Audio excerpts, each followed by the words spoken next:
1,80,012 জনের আবেদন জমা পড়ছে মাত্র। আরে ভাই কি খবর এটা? 2025-এ যারা আবেদন করছেন, কোঠাই তো ফিল আপ হয় নাই। আপনাদের তো পুরো কপাল খুইলা গেল। 2025-এ যদি আপনি আসতে না পারেন, আপনার মতো দুর্ভাগা আর কেউ নাই। ইটালিতে যদি 2025-এ আসতে না পারেন, আপনার মতো দুর্ভাগা আর কেউ নাই। ভাই, একেবারে অথেন্টিক নিউজ দেখেন। গতকালকে মন্ত্রিসভার বৈঠক ছিল, সেখানে ইন্টেরিয়র মিনিস্টার যে মাথেও পিয়ান্তাদেসি, সে হইল জর্জিয়া মেলোনির কাছে একটা খবর প্রকাশ করে যে আমাদের কোঠা ছিল 1,80,720 জনের, সেখানে আবেদন জমা পড়ছে মাত্র 1,80,012 জনের, অর্থাৎ কোঠাই ফিল আপ হয় নাই।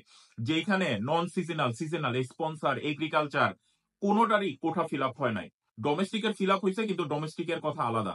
এবং এই 1,80,720 জনের মধ্যে তো আবার আপনার ওই 10,000 কোঠা বাড়াবে।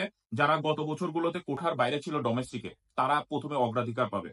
চলেন আমরা পরিসংখ্যানটা দেখে নিই, কোথায় কত কি আবেদন জমা পড়লো। তো নন সিজনাল বা স্পন্সর, এইখানে আবেদন জমা পড়েছে 63,485 জনের, যেটা গত বছরের তুলনায় 75% কম, 75 ভাগ কম। এবং লোক নিবে 70,720 জন, অর্থাৎ 70,720 জনের এগেইনস্টে জমা পড়ছে মাত্র 63,485, মানে 6,000 সামথিং এর এখনো বাদ আছে কোঠা ফিল আপ হইতে, আবেদনই করে নাই। আর যেখানে গত বছর এই 50-60 হাজারের পিছনে 2-2.5 লাখ আবেদন জমা পড়ছিল। দ্বিতীয়ত, এগ্রিকালচার বা ট্যুরিজমস সিজনাল ভিসা যেটা আমরা বলি, এইখানে আবার একটু কথা আছে। 70%-এর আবেদন এখন হয়েছে, 30%-এর আবেদন হবে অক্টোবর মাসে গিয়ে, সেপ্টেম্বরে সেটা আপনার ওই ফর্ম ফিল আপ হবে। তো সিজনালে এখন আপনার লোক নিবে 1,10,000 ইন টোটাল।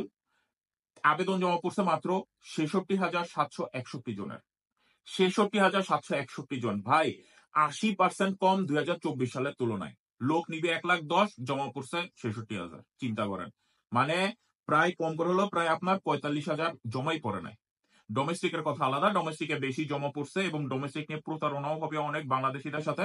49,766টা ফাইল জমা পড়ছে, যেখানে লোক নিবে মাত্র 9,500। এবং পরবর্তীতে যেই 10,000 বাড়ানো হবে, সেটা আপনার আগের যেই কোঠাগুলো ছিল সেখান থেকে যারা কোঠার বাইরে ছিল তাদেরকে অগ্রাধিকার দেওয়া হবে, তারপরে অন্য যে কোনো জায়গা থেকে তারা টান দিবে। কিন্তু ডোমেস্টিকে অলরেডি সিরিয়াল অনেক বেশি।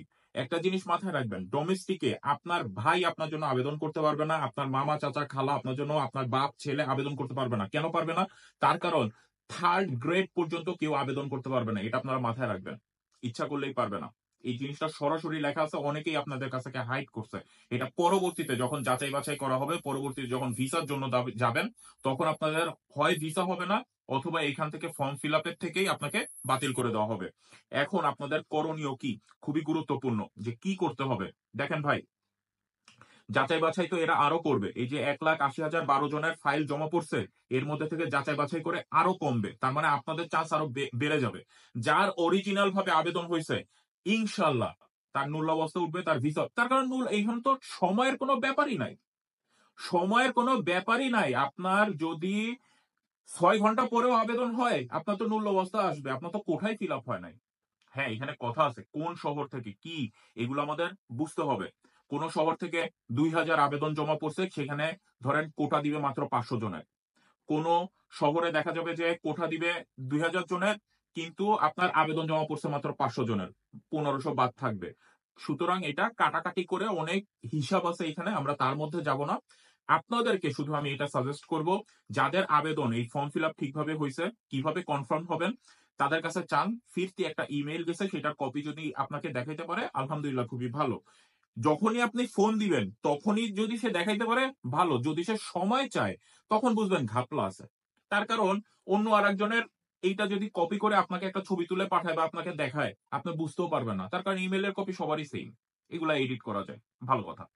দ্বিতীয় জিনিস কি করা যায়, সে যে ফর্ম ফিল আপটা করছে, এটা একটা প্রায় 9 পেজের মতো একটা পিডিএফ, অনেক ক্লস আছে, অনেক কিছু, পুরা ফাইলটা মালিকের সব ডিটেল সে যদি দিতে পারে খুবই ভালো।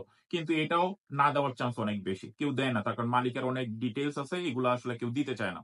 সেটাও আমি মানলাম। করণীয় একটাই আছে, যেই দিন ক্লিক হবে 5, 7 আর 12 ফেব্রুয়ারি 2025 সালের, ওই দিনে ঘন্টা খানেকের মধ্যে যেন আপনারা অরিজিনাল রিসিভটা পাঠায় পিডিএফ কপি।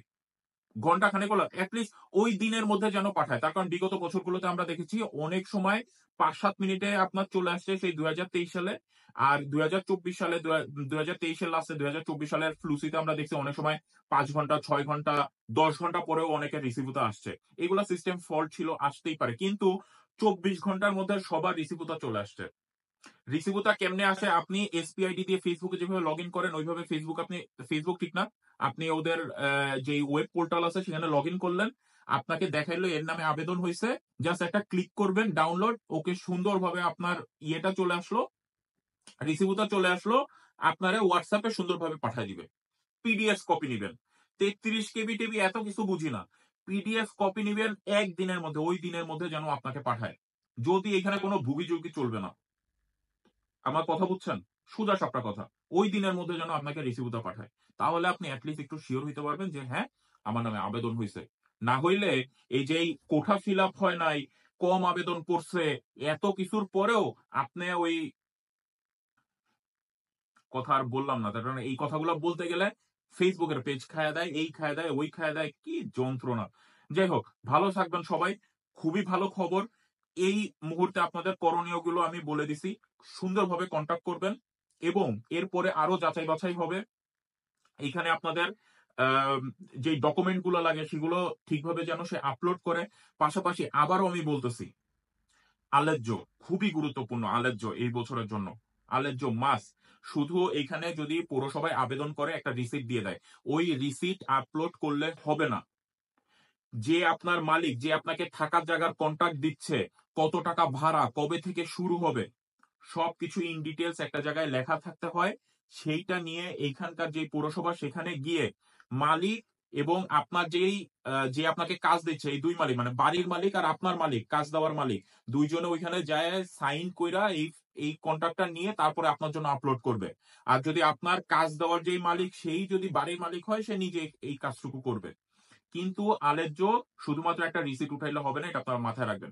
আরেকটা জিনিস বলে রাখি, বাংলাদেশীদের আবেদন তুলনামূলক অনেক কম পড়ছে এই বছর। কেন? আমি বারবার বলে আসছি যে এই দেশে বাংলাদেশী যারা আছে, বিদেশে, ইউরোপে, ইভেন ইটালিতে 80-90% হইলো বাজে কাজ করে। ভাই, গতকালকে গেছিলাম একটু রাঁধুনির গুঁড়া মসলা কিনতে। বিশ্বাস করেন সবগুলা নকল। ১০০ টা আমি উঠাইছি মেয়াদ উত্তীর্ণ। ১০০ টা উঠাইছি মেয়াদ উত্তীর্ণ। আরে আর ওই জায়গায় হইলো আপনার একটা স্লিপ মাইরা দেয় এই জায়গায়। সাদা কাগজ এমনভাবে মারে, আঠাটা এরকম আপনি উঠাইতে যাবেন, ডেট মুছে চইলা যাবে। ঠিক আছে? আমার মন চায় ধইরা যদি থাপড়াইতে পারতাম এইগুলারে। জাস্ট থাপড়ায় একেবারে ফালাই দিবেন। মানুষের বিষ খাওয়াইতেছে। বিদেশে আইসা তারপরেও। তো এই মানুষগুলা কিভাবে আপনাদের জন্য আবেদন করে এই জিনিসগুলো আপনি বুঝেন? এই জিনিসগুলা বুঝবেন। এদের কাজই হলো ২ নাম্বারি করা, আপনাকে ঠকানো। এদের কোন ধর্ম নাই, কিচ্ছু নাই। যে বিজনেস করে 90% মানুষ বাংলাদেশী বিদেশে বিজনেস করে, হারাম ব্যবসা করে, হারাম খায়। এবং আপনি দেখবেন এদের বাচ্চাগুলো সবসময় বেশিরভাগ সময় আপনি দেখবেন পঙ্গু হয়। আমি এটা কষ্টের কথা বলতেছি, আর কিছুই না। একটা জিনিস খাইতে গেছি সেটা ডেট এক্সপায়ার্ড। রাঁধুনি, প্রাণ যত যা আছে সব মসলা জার্মানির। 90% মসলা হইলো আপনার জাল। সব ওই সিল মারে আপনার ও এক্সপায়ার ডেটেড মাল বিক্রি করে। এরা এই যে ইতালিতে আপনার কিভাবে আবেদন করবে? ট্যাক্সও দেয় না সরকারে। হিসাব তো নাই। ১০ জনের কাজ করে হিসাব দেয় ৫ জনের কাজ করে। আপনার জন্য কিভাবে আবেদন করবে? এখন তো সব খোলাসা হয়ে গেল। সোজা সাপটা ব্যাপার। খোলাসা হয়ে গেল না? কেন আবেদন করতে পারে নাই? কেন বিগত বছরগুলোতে এত কড়াকড়ি ছিল না? ৬,৯০,০০০, ৫,৯০,০০০, ৭,০০,০০০ এত লোকের আবেদন জমা পড়ছে। এই বছর কেন ১,৮০,০০০? যখনই বলছে যে তুমি যদি ভুল কাগজপত্র দাও তাহলে তোমারে ফাইন দিয়া দিব, জেলে যাবা, এই হবে, ওই হবে, কাগজপত্রে ঝামেলা হবে। একটা লোকেরও মানে মুরদ নাই যে আবেদন করতে পারছে। ঠিক আছে? যারা আবেদন করছে সঠিকভাবে মালিক, সেলুট আপনাদের। আপনারাই আসল হিরো। সরি আমার লাস্টের কথাগুলো, এগুলো কষ্টের কথা, এগুলো আসলেই কষ্টের কথা। কিছু করার নাই, মানতে হবে। তারপরেও আপনারা আসেন, ২০২৫ সাল ওপেন আছে, ভালো আছে। আরো নতুন কিছু খবর হয়তোবা আমি পরবর্তী ভিডিওতে জানাবো। নতুন আরেকটা ফ্লুসি আসতে পারে। ফ্লুসি বলতে কি মানে নতুন করে আবার প্রায় ১,১০,০০০ লোকের কথা শুনতেছি। ওই ব্যাপারে আমার কাছে এক্সাক্ট নিউজ নাই। কিন্তু এরকম একটা আ কথা শুনতেছি এবং এটা আসতে পারে। আমি ডিটেইলস পরবর্তীতে জানাই দিব। কিন্তু আজকে আসলেই খুবই ভালো খবর এটা। ভালো থাকবেন সবাই। ভুল ত্রুটি হলে ক্ষমা করবেন। আবারও ভুল ত্রুটি হলে ক্ষমা করবেন। মনের কষ্টের কথাগুলা বলি ভাই। আর কিছুই না। খাইতে পারি না। বিষ খাবো এখন। টাকা দিয়ে কিনে বিষ খাবো? একটা মসলা ৳২০০ য় বিক্রি করে সেটা আবার কিনে আমি বিষ খাবো? ২ বছর আগের এক্সপায়ার্ড মসলা আমি একবার কিনছিলাম। যাই হোক এগুলো কথা আর না বলি। ভালো থাকবেন সবাই। আল্লাহ হাফেজ। আসসালামু আলাইকুম।